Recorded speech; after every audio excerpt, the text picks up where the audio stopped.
Prime Minister Shahid Abbasi assures Hurriyat leaders of highlighting Kashmir issue on all international forums. Prime Minister Shahid Abbasi on Wednesday met representatives from Hurriyat Conference in Muzaffarabad during his visit to Azad Jammu and Kashmir. The delegation meeting the Premier underscored that there was dire need to enhance diplomatic efforts to sensitize the international community about the Indian atrocities in the region.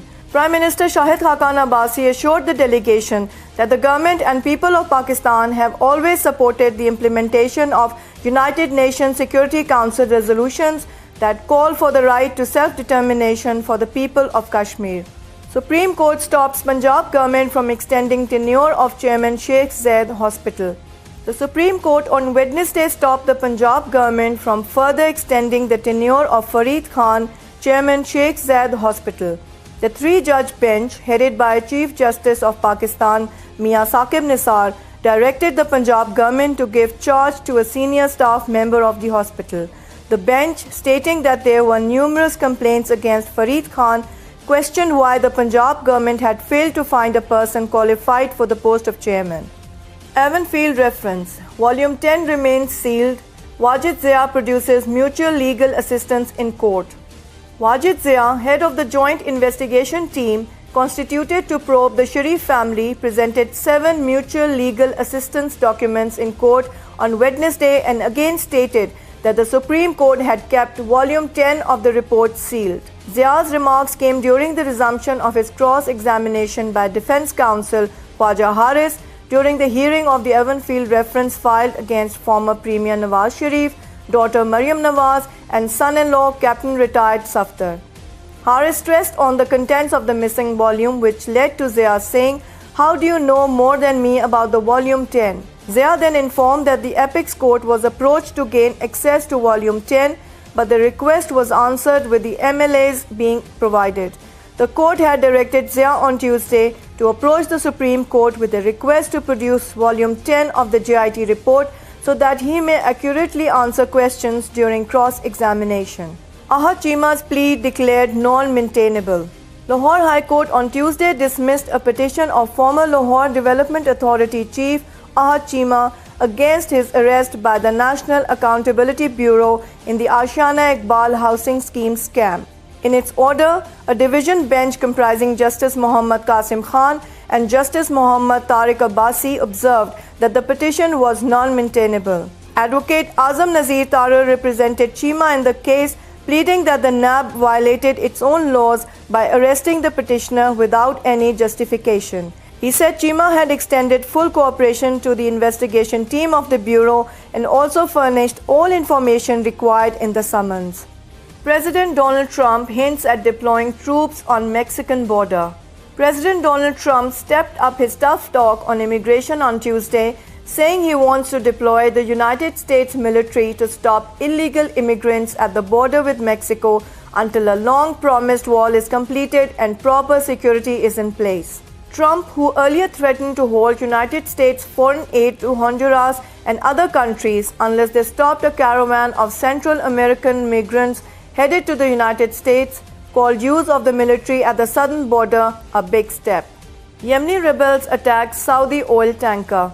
Yemen's Houthi rebels attacked a Saudi oil tanker in the Red Sea on Tuesday, causing minor damage to the ship, the Saudi-led coalition battling the rebels said. Coalition spokesman Colonel Turki al-Malki said the attack occurred at 1:30 p.m. in international waters west of the port of Hodeidah in Yemen, which is under Houthi control.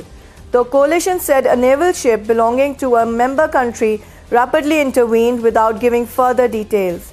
The statement did not immediately provide details on the type of weapon used or the extent of the damage. Netanyahu cancels United Nations deal on African migrants in shock reversal. Israeli Prime Minister Benjamin Netanyahu cancelled an agreement with the United Nations Refugee Agency on Tuesday aimed at avoiding forced deportations of thousands of African migrants only hours after having announced the deal himself. The stunning turnaround after Netanyahu announced the accord in a televised address on Monday afternoon came as he faced mounting pressure from his right-wing base. The United Nations Refugee Agency urged Netanyahu to reconsider. Woman wounds 3 at YouTube headquarters in California, then kills herself. A woman who had voiced complaints online about YouTube opened fire with a handgun at the tech company's headquarters near San Francisco on Tuesday, wounding 3 people before shooting herself dead, authorities and media said. It was the latest in a string of mass shootings in the United States in recent years. Most recently, the massacre of 17 people at a Florida high school has led to calls for tighter curbs on gun ownership. King Salman reiterates support for Palestinians after Israel comments.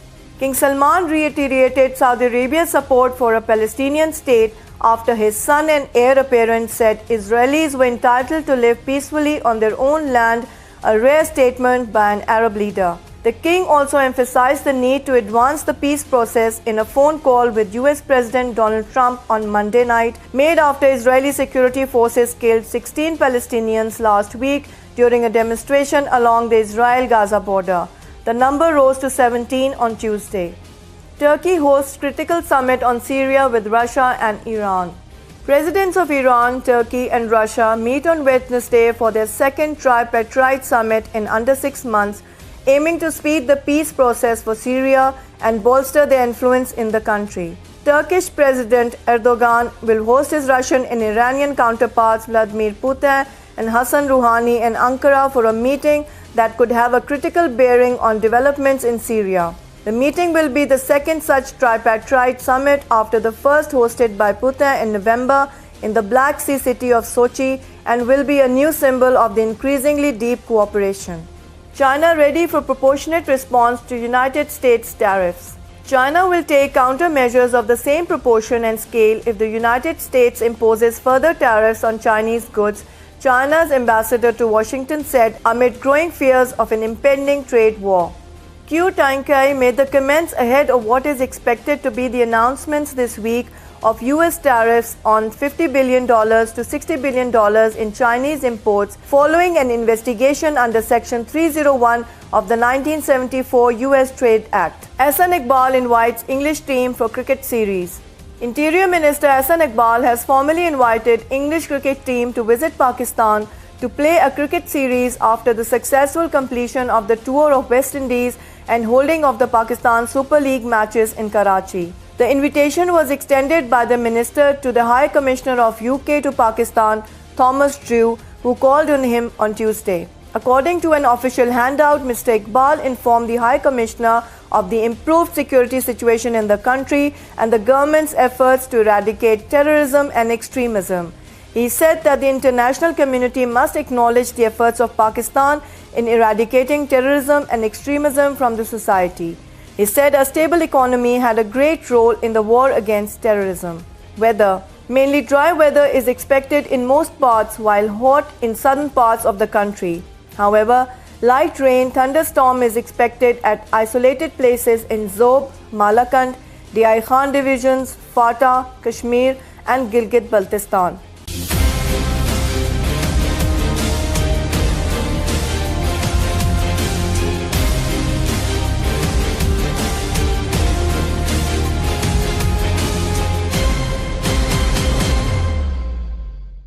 Please subscribe to HumSub.TV and hit the notification icon on the screen to get the latest updates of our channel. Thank you for watching HumSub.TV.